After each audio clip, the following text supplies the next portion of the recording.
Hello everyone, welcome to my new mini blog. तुम्हाला तर माहितीच आहे, आमच्या घरी लगीनघाई सुरू आहे. लग्नाआधीचे महत्त्वाचे कार्यक्रम म्हणजे घाना व बांगड्या. त्याचीच तयारी आमच्या घरी सुरू होती.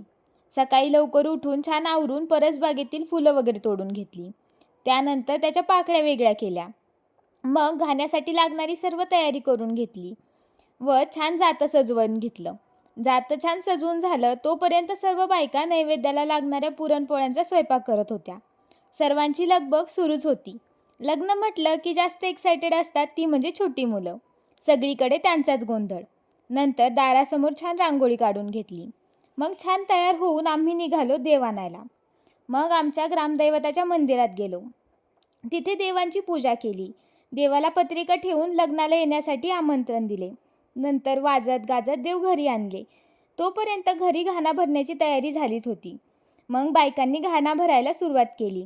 जात्याला हळदी कुंकू लावून त्यात हळकुंड दळायला सुरुवात केली. छान घाण्याची गाणी सुरू होती, त्यामुळे पारंपरिक वातावरण तयार झाले होते. नंतर देवासमोर भडण भरून देखील घरातील देवांना पत्रिका देऊन लग्नाचे आमंत्रण दिले.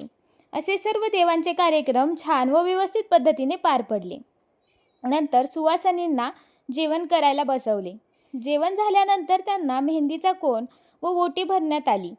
त्यानंतर सर्व बायकांनी बांगड्या भरून घेतल्या. विशेष म्हणजे आज आहे नवरदेवांचा वाढदिवस, त्यामुळे केक आणून त्यांचा वाढदिवस देखील साजरा केला. अशा प्रकारे आनंदमय वातावरणात आजचा दिवस छान पार पडला.